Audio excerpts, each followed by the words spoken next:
네, 반갑습니다. 선생님들, 책 읽는 백수입니다. 오늘은 주토피아2에 대해서 이야기해 보려고 해요. 스포 리뷰고요. 주토피아2를 보신 분도 작품을 좀 더 폭넓게 이해할 수 있도록 오늘 이야기해 보도록 하겠습니다. 우선 영화에서 사건이 전개되는 요소를 먼저 설명드리려고 해요. 일단 영화는 증명해서 인정받아 공동체에 속하고 싶다는 마음에서 사건이 시작되고 전개됩니다. 일단 뱀인 게리는 자신의 공동체가 다시 주토피아라는 공동체에 속하길 원해 싸우고요. 그리고 배신했던 스라소니 포버트는 가족이자 가문의 일원으로서 인정받고 그들과 같아지고 싶은 마음에 악을 행합니다. 주디는 자신이 속한 경찰로서 토끼로서 공동체로서 모범을 보이고 싶어 열정이 가득하고요. 하지만 닉은 그런 게 없어요. 다만 어떤 무리와 함께 살고 싶어 한다, 이건 있습니다. 그래서 경찰이 되었고 주디라는 무리와 함께하고 싶은 욕망이 있습니다. 즉 영화는 누군가와 함께하고 싶다는 마음에서 이야기를 전개해요. 그리고 이번에 이제 주토피아 1과 2를 이제 비교해 보려고 하는데, 일단 영화가 주는 질문을 먼저 비교해 보겠습니다. 주토피아 1에서는 우린 얼마나 우리 본성을 극복해 함께 할 수 있느냐를 질문하고요. 주토피아 2는 우린 누구에게 무엇을 인정받아 함께 살고 싶고 함께 살아야 하는가를 말합니다. 그리고 우린 태생에서 얼마나 벗어날 수 있는가, 이걸 질문해요. 위 질문은 이제 포버트를 통해서 보여줍니다. 우린 태생에서 얼마나 벗어날 수 있냐고요. 그리고 이번에는 이야기를 비교해 보려고 하는데, 주토피아 1은 기존 공동체 안에서 분열하는 육식과 초식의 갈등을 다시 봉합해 내부 공동체를 화합한 이야기를 다루고요. 주토피아 2는 본래 함께했으나 배척한 외부 공동체를 다시 주토피아 공동체로 융합한 이야기입니다. 1은 내부 갈등을 해결해 기존 공동체를 지켰고, 2는 외부 갈등 해결 후 주토피아 세력을 더욱 확장시킨 이야기입니다. 결국에는 주토피아 시리즈는 오해와 편견이 사라지고 서로를 제대로 이해하길 바라는 사회를 담았습니다. 그리고 앞으로 차기작 흐름 예상은 마지막 쿠키 영상을 통해 나타냈다고 봅니다. 일단 주토피아 3는 조류를 통합할 예정으로 보이고, 차기작은 모두 주토피아 외부 세력을 새로 흡수하는 이야기로 전개될 듯해요. 쿠키 영상에서 이제 깃털이 나와서 이게 예상이 됐거든요. 아마 해당 영화는 시리즈로 계속 나오지 않을까 싶어요. 양서류라든지 바닷속에 사는 수많은 생명과 어류 등도 충분히 다룰 수 있으니 주토피아 시리즈는 꾸준히 나오지 않을까 싶습니다. 그리고 이제 영화를 보면 저는 이제 주디와 닉의 갈등은 예견이 되었다고 봤어요. 성격을 통해서. 주디는 다른 이들에게 둘을 증명하려 노력하지만 닉은 굳이 증명할 필요가 없다고 하며 충돌하거든요. 일단 앞서 말했듯이 영화에서 벌어지는 사건 전개와 악 갈등은 무언가를 증명하고 싶다는 감정에서 나옵니다. 주디 입장에서는 주디는 경찰의 사명감과 토끼로서의 롤모델이 되기 위해 압박감에 시달려 더 옳은 세상을 만들자는 강박관념이 있어요. 때문에 자신이 위험해지고 희생되는 걸 꺼리지 않습니다. 반대로 닉은 자신이 소중히 여기는 주디가 위험해지는 게 일단 싫습니다. 그리고 안쓰러워하죠. 닉은 경찰로서 예우로서 책임감은 없어요. 자신이 개인적으로 소중히 여기는 주디라는 한 생명체를 걱정합니다. 주디는 경찰로서 토끼로서 공동체를 중시하고, 주디는 자신이 속한 공동체와 사회 전체를 생각하기에 개인을 중시하지 않고, 닉은 자기 자신과 개인적 관계를 중시하고 공동체는 크게 신경 쓰지 않는 산반된 모습을 보여 갈등이 생겨요. 옳은 일이어도 일단 강요가 되면 안 된다고 전 보기도 했습니다. 주디가 닉에게 정의를 강요해 다투었기도 하거든요. 태도가 물론 너무 가벼워도 안 됩니다. 벙어 기재인 닉의 가벼운 태도가 주디를 곤란하게 하고 오해하게 했거든요. 추가로 주디는 닉과 함께하기 위해 위험도 무릅쓰고, 닉은 주디와 함께하기 위해 위험을 피하고 싶어합니다. 이런 차이가 있어요. 그리고 이제 아무래도 파트너에게 통보만 하면 사실상 들어주기만 하고 자기 의견만 고집하는 거니 갈등이 생기는 게 당연하기도 하거든요. 이를 저는 영화를 통해서 느꼈는데, 둘의 대화를 통해서 이를 파트너에게 답변기를 주지 않는 건 상황을 부정하는 것과 같다고 영화에서 말하기도 합니다. 그리고 둘이 목숨을 거는 이유도 달라요. 주디는 기꺼이 경찰로서 사명을 위해 목숨을 걸어가며 사건을 해결하려고 합니다. 이를 닉은 이해하지 못해요. 반대로 닉은 주디가 위험에 처하자 목숨을 걸어 그녀를 살리려고 합니다. 위 대비가 서로를 중시하는 게 다르다는 걸 보여줘요. 주디는 모든 사회 공동체를, 닉은 개인적 관계를 중시하죠. 물론 둘 다 서로 함께하기 위해서 목숨을 건다는 것 같습니다. 주디가 위험한 사건을 기꺼이 맡으려는 이유는 이제 사명감 때문만이 아니라 닉과 파트너로서 함께하고 싶어하기 위함도 있거든요. 그리고 닉은 아까도 말했듯이 주디를 살리기 위해서라면 기꺼이 목숨을 겁니다. 이게 어떻게 보면 차이점이자 공통점이기도 하겠네요. 그리고 영화를 보면 이제 자기 자신을 받아들이는 게 꼭 좋은 쪽으로만 향하진 않는다는 걸 보여줬다고 봤습니다. 영화에서 선과 악은 자기 자신을 받아들이기 때문에 벌어졌거든요. 영화는 우리에게 모든 생명체는 다르고 다르게 각자가 할 수 있는 역할이 있고, 혼자 할 수 있는 게 제한되니 혼자 살 수 없다고 하거든요. 그러니 다른 생명체와 함께 살아가야 한다며 각자가 지닌 특징이 개성이 되니 그걸 미워하지 말고 받아들이라고도 합니다. 하지만 영화에서 악 역시 자기 자신을 받아들이려고 해서 벌어져요. 배신을 하는 포버트는 자기 태생을 거슬지 못해 악을 범하거든요. 자기가 태어난 가족에게 일원으로서 인정받겠다는 욕망 때문이고, 이는 자기가 태어난 출생에서 벗어나지 못한 모습을 보입니다. 주디는 그에게 말하잖아요. 그들과 다르게 살 수 있다고 말이죠. 다르게 말하면 우리가 선택하고 살아가는 방향이 꼭 태생을 따를 필요도 없고 운명도 아니라고 합니다. 이게 요즘 영화에서 말하는 교훈이거든요. 이번에 K-POP 데몬 헌터스에서 루미하고 진우만 해도 자신의 태생을 거스르는 선택을 했고요. 이번에 개봉한 슈퍼맨에서만 봐도 너의 행동과 선택이 너가 누군지를 증명할 거란다라고 하면서 태생이 너를 증명하지 않는다라고 말하거든요. 이게 요즘 영화에서 말하는 교훈인데, 하지만 포버트는 요즘 교훈과 다르게 자신의 선택된 태생이라는 운명에 따르기 위해 가족에게 인정받기 위해 악을 택해요. 자신은 가족과 달라지기 싫다고도 합니다. 내가 가지고 태어난 성질을 내가 태어날 때부터 속한 동족과 같아지고 싶다는 태생적 욕망을 따르고요. 영화는 분명 자신의 인정하기 싫은 성질도 개성이 될 수 있으니 받아들이라 하지만 그 성질 때문에 악이 벌어집니다. 결국 우린 각자가 지닌 태생적 성질과 운명을 얼마나 받아들여야 하고 그걸 얼마나 거스를 수 있는가 질문하게 해요. 우린 각자가 지닌 태생을 극복할 수 있을까? 그리고 우린 각자가 지닌 본성을 얼마나 받아들여야 할까? 그리고 영화를 보면 이제 소수민족이 자신의 명예와 고향의 거주지를 되찾으니 인디언 유대인 등이 떠올리기도 하고요. 현실은 주토피아 같은 도시가 이루어질 수 있는지도 질문하게 합니다. 그리고 저는 영화를 보면서 이제 포버트의 배신이 매우 아쉬웠다고 봤어요. 왜냐면 과거에 죄를 저지른 자 후손이 자신의 조상과 달리 잘못된 걸 바로잡고 속죄하는 방향으로 갈 수도 있었는데 그게 사라져서 아쉬웠습니다. 속죄의 길로 갔다면 원주민을 박해한 이민자 후손의 속죄라는 교훈도 담을 수 있었을 텐데 사라져버렸어요. 동시에 그가 가족에 인정받고 다루고 싶지 않다는 말을 하며 우린 얼마나 태생을 극복하고 거스를 수 있는가라는 다른 질문을 던져줬죠. 동시에 디즈니는 겨울왕국부터 선이라 여긴 인물이 배신하는 반전을 넣어 재미를 봤는데 해당 영화도 결국 배신을 넣었습니다. 사실 영화 보던 내내 배신한다면 전현승이겠네 했는데 진짜에서 당황했어요. 그리고 이제 영화를 보면서 저는 미국에서 주토피아2는 어떤 시선으로 보일까 이 생각도 했거든요. 정치적인 영화로 비추어도 이상하진 않다고 봤습니다. 미국을 포함한 이민자가 세운 국가에서 해당 영화는 더욱 시청하는 사람을 불편하게 할 수도 있고 더욱 큰 교훈과 훈계를 줄지도 모른다고 봤어요. 영화는 결국 주토피아를 100년 전에 건국했다 여겨진 영웅 가문이 사실 사기꾼이었고 진짜 건국자는 그들이 멸시했던 파충류 즉 다른 생명체였다는 진실을 말하거든요. 이 내용은 원주민을 몰아내고 나라를 세우고 그들이 마치 애초에 존재하지 않았던 종족 취급하고 멸시하고 무시하는 이민자 사회에서는 커다란 회초리가 될 만합니다. 파충류는 모함을 당해 배척당하거든요. 100년 동안 자신의 고향과 집에서 쫓겨나고 무시받으며 누구도 믿어주지 않았죠. 그리고 그들이 잔혹하다는 이미지가 여러 미디어에 맴돕니다. 이 장면은 원주민은 잔혹하고 미개한 믿음과 습성을 지녔다며 정복을 합당화한 이민자의 모습이 떠오르기도 했어요. 영화는 특히 이민자가 모이고 세운 국가에서 이슈가 되는 문제를 디즈니답게 다루었다고 봤습니다. 다양한 인종, 체형, 취향과 심지어 사상, 종교가 모인 게 이민자가 만든 국가의 특징이거든요. 여기에 기존 원주민하고도 같이 살아가야 하죠. 이런 사회에서는 다양한 문제를 직면하고 다양한 사람과 공존해야 합니다. 주토피아는 해당 사회를 동물에 비유했죠. 해당 모습은 미국, 캐나다, 호주 같은 국가 모습을 많이 투영하지 않을까 싶어요. 사실 영화는 미국 본국이라면 정치적 영화로 될 위험도 있다고 봤습니다. CNN을 표현한 ZNN만 나오는 거랑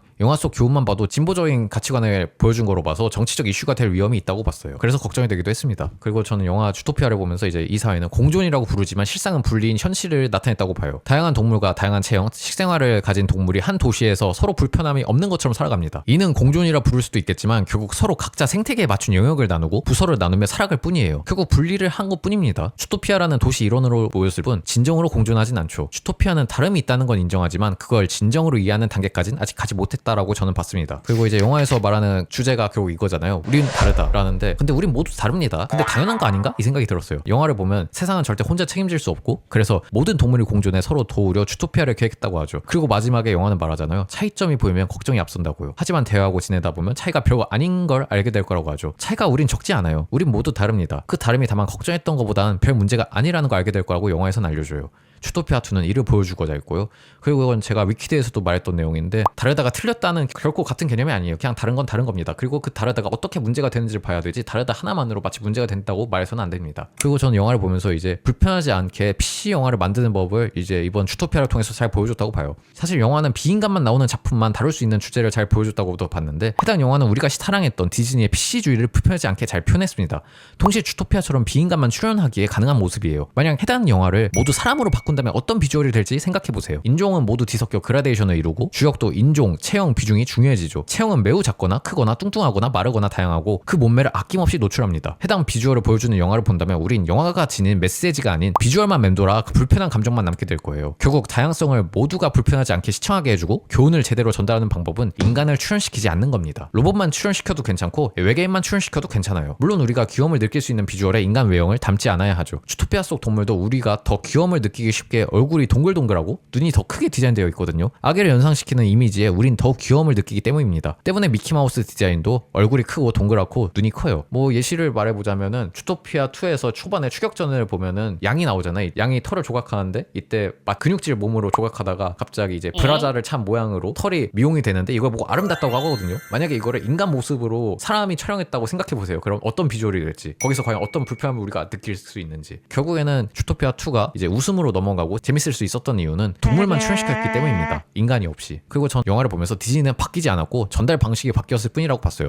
누군가는 주토피아2 이번 흥행과 재미를 보면서 이제 디지가 돌아왔다, 디지가 바뀌었다라고 할 텐데 바뀌지 않았습니다. 디지는 몇 년간 흥행하다가 몇 년간 암흑기였던 게 반복이었거든요. 지금은 과도한 PC주의에 지친 대중이 외면의 암흑기인 텐데 하지만 해당 영화는 비인간을 출연시킨 덕분에 PC주의를 넣어도 사랑받았습니다. 다르게 이야기하면 앞으로도 디즈니는 PC주의를 포기하진 않을 거예요. 사람을 출연시키는 순간 다시 외면받게 될 거라는 게 차이죠. 해당 영화를 통해 우리가 사랑했던 디즈니가 돌아온 건 아닙니다. 디즈니는 그대로예요. 비주얼이 달라졌을 뿐입니다. 우리가 사랑했던 디즈니 르네상스 시절 작품도 사실 다 PC 요소가 들어갔어요. 이제 그걸 얼마나 더 교훈과 불편 사이에 잘 줄다리기 하느냐가 중요하죠. 뭐 가장 대표적인 요소가 이제 흑마탄 공주인 뮬란이 나라를 구한 거겠죠. 이게 앞으로 디즈니가 다시 우리에게 교훈과 동심을 준 사랑했던 기업으로 대중에게 다가올지, 오히려 갈등을 조장해 더 외면받게 될지 갈림길에 설 거라고 전 봤습니다. 그리고 전 영화를 보면서 이제 경찰관은 동물 구성 요소도 PC적인 이유가 있나? 라는 생각도 들었어요. 왜냐면은 경찰관을 구성한 동물을 자세히 보면 대부분 아프리카에 서식하는 동물로 구성되어 있거든요. 회의실에서 육식동물을 일단 닉 혼자입니다. 물론 치타도 있지만 그는 강인함보다는 우스꽝스러운 모습으로 등장하죠. 그리고 짧은 엑스트라로도 몇몇 육식동물이 경찰관으로 나오지만 이번 편에서 비중 있는 경찰관 동료는 모두 초식동물이고, 사냥 듀오를 제외하면 아프리카 동물이거든요. 예를 들어 치프 보고는 아프리카 물소고요. 그리고 얼룩말 듀오, 하마 듀오, 그리고 호그 듀오, 그리고 사냥, 이렇게 구성이 되어 있죠. 해당 동물 구성 역시 PC 요소가 있는 걸까? 라는 그런 질문을 했습니다. 아프리카 동물이 많고 육식동물은 경찰에 배치가 적은 건 어떤 의도일까? 각 동물이 어떤 역할로 나오는지 생각해보면 디즈니가 영화로 전하고 싶은 숨겨놓은 다른 의미도 찾게 될 거라고 생각했습니다. 그러면서 저는 이제 시장이 말인 이유도 떠올랐거든요. 왜 시장이 말인 걸까? 라고 생각해봤는데, 일단 말은 인간 입장에서 가장 잘 휘둘리는 존재이기 때문입니다. 코비로 우리가 계속 집중적으로 가장 잘 조종할 수 있는 동물이 말이거든요. 이런 특성의 링슬리 가문에 휘둘리는 시장 이미지에 잘 맞는 동물입니다. 동시에 현대사회는 점점 스트롱맨에게, 마초를 포함해 과격하게 말하는 정치인에게 표를 주는 현상이 곳곳에 나오거든요. 강인한 이미지를 주면서 잘 휘둘리는 존재를 투영하는 동물은 말과 개 외엔 찾아보기 힘듭니다. 하지만 이미 개의 조상인 늑대, 여우 중 여우는 주인공 닉으로 등장하고, 늑대도 감초 역할로 나왔고 다른 동물 만화에 흔히 쓰였거든요. 반대로 말은 아직 등장하지 않았으니 독보적 캐릭터 만들기 유용했죠. 해당 이유로 주토피아 시장은 말로 선정된 거로 보입니다. 그리고 이번에 어떤 경우에 후속작이 전작보다 호응이 떨어질까 이야기해보려고 하는데, 일단 주토피아2는 이런 경우는 아니라고 봤습니다. 후속작이 전작보다 못한 경우가 많거든요. 그 이유는 아예 처음부터 시리즈를 계획하고 나온 게 아니면 보통 1편 하나로 끝내려고 모든 걸 담지만 1편이 잘 되자 급하게 후속작을 내는 경우면 새로움도 적고 급조한 내용도 있고 3편을 위한 2편을 만드는 경우가 있어서입니다. 하지만 주토피아2는 그런 불만이 없던 게, 후속작을 암시하긴 했지만 그 내용은 후키 영상에만 담았고 본편에는 확실하게 주토피아2로 시리즈를 끝내도 문제가 없을 정도로 모든 걸 담아내서 전작과 비교해도 꿀리지 않았다고 봤습니다. 그리고 이제 영화를 보면서 아무래도 주토피아2 엔딩을 영화기에 가능한 엔딩이었다라고 봤어요. 현실이라면 오히려 사건이 시작됩니다. 이게 무슨 소리냐면, 영화는 일단 무겁고 현실 속 어둠을 보여주는 것 같지만 그래도 전체 이용과답게 매우 희망차고 가장 긍정적인 미래를 비춥니다. 왜냐면 주토피아를 건국한 존재가 알고 보니 100년 동안 미워하고 박해했던 뱀이었다는 사실이 밝혀지며, 영웅이었던 자는 영웅이 아니고 그 가문도 죄수가 되며 파충류를 다시 받아들였기 때문이에요. 이 모습은 현실이라면 이루어지기 힘듭니다. 오히려 갈등의 시작이에요. 갈등은 서로 분리되면 나타나지 않습니다. 서로 접촉하면 갈등은 시작돼요. 현실이라면은 증거가 조작됐다며 누군가는 믿지 않을 거고, 누군가는 여전히 파충류를 혐오하고 음해할 거고, 링슬리 가문을 여전히 건국 영웅 삼으며 지지를 표명해 대대적인 시위가 벌어졌을 겁니다. 그렇게 주토피아는 다시 내부적 갈등이 피어나 분열할 거고, 봉합하려면 엄청난 시간이 필요할 거예요. 증거가 확실하니 그럴 일이 없다고 하실 텐데, 그건 인간 지성을 너무 믿는 말입니다. 증거가 있어도 부정하는 게 인간의 감정이에요. 우린 감정도 있다는 걸 명심해야 합니다. 그리고 우리가 행동하는 건 감정 때문이지 이성 때문이 아니에요. 우린 증거를 믿는 게 아닌 우리가 원하는 이미지를 믿을 뿐이고, 그걸 외쳐주는 사람을 따릅니다. 때문에 군중이 생기는 거고 가짜뉴스가 팽배한 거예요. 결국 영화는 현실이라면 본격적으로 시작되었을 갈등의 모습을 보여주지 않습니다. 왜냐면 아이도 봐야 하며 모두에게 희망을 주고 싶어하는 디즈니 영화니까요. 애초에 주토피아를 의미하는 유토피아는 그리스어에서 나오거든요. 그 의미는 not place, 즉 없는 장소란 뜻입니다. 결국 주토피아 속 사회는 현실에 존재하지 않는 사회라는 의미도 담아요. 그래서 아름답고 동경하게 되죠. 동시에 주토피아 속 모습은 디즈니가 현실에 바라는 사회 모습을 담아냈습니다. 1에서는 내부 갈등을 해결하고 2에서는 외부 소수 민족도 포용하는 사회가 되길 바라는 염원을 담았고요. 동시에 외면받고 오해받는 그룹을 향한 오해가 풀리는 사회가 되기도 바랍니다. 앞으로도 디즈니는 주토피아 후속작을 통해 그들이 실현되었으면 하는 사회 모습을 담아낼 거니 어떤 모습으로 나올지 관찰해보시면 되겠습니다. 그리고 영화는 이제 농담이 정말 많이 나와요. 그게 웃기든 웃기지 않든 상관없이. 이건 아마 미국과 유머 코드가 다른 것도 이유겠지만 영화는 정말 안 웃겨도 농담이 많이 나오는데, 이는 영화를 보면 처음부터 무겁고 어두운 내용을 암시하고 그 비밀을 찾아가는 내용이라 알려주고 시작하니 분위기 전환을 위한 농담이 많이 나옵니다. 그게 관객을 웃기든 그렇지 않든 많이 남발해요. 덕분에 무거운 내용임에도 덜 피곤하게 보는 게 가능하죠. 안 웃김에도 불구하고 농담이 많이 나오는 이유는 다음과 같습니다. 이번에 이제 영화의 숨겨진 요소를 좀 설명해 보려고 해요.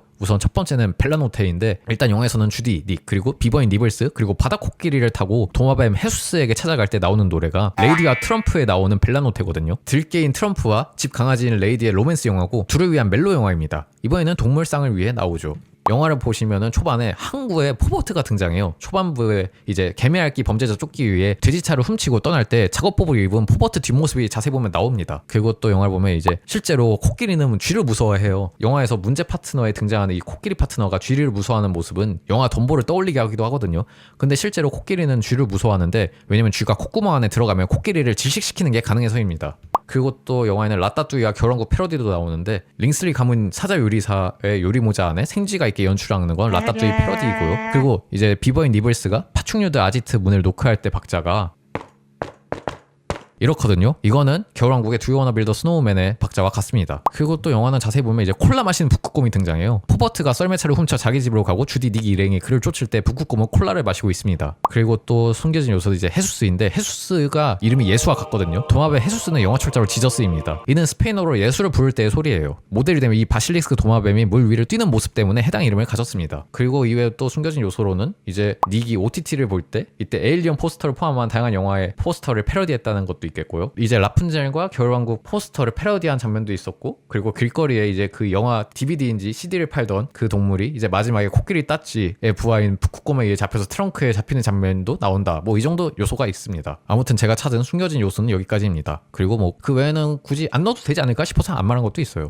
네, 오늘은 이렇게 해서 주토피아 2에 관해서 이야기해봤습니다. 정말 재밌게 본 영화인데 여러분도 혹시 기회 되시면 보셨으면 좋겠습니다. 물론 당연히 보셨겠죠. 보셨으니까 제 리뷰를 봤을 텐데 저는 한 번 더 보려고 해요. 뭐 3회차 정도는 해야 되지 않을까 싶기도 하고, 뭐 연말 동안 만약에 볼만한 영화가 없으면 계속 재탕하려고 합니다. 아무튼 오늘 제 리뷰를 통해서 영화를 좀 더 폭넓게 이해하고 좀 더 재밌게 감상하는데 도움이 되었으면 좋겠습니다. 혹은 뭐 다시 한번 영화를 보러 가고 싶게 만들었으면 더더욱 좋았을 듯 하고요. 오늘 영상도 여러분에게 도움이 되었으면 좋겠습니다. 오늘 영상은 여기까지입니다. 그럼 저는 다음에도 좋은 영상으로 찾아올 테니 또 만나길 기대하겠습니다. 지금까지 책임는 배수였습니다. 감사합니다.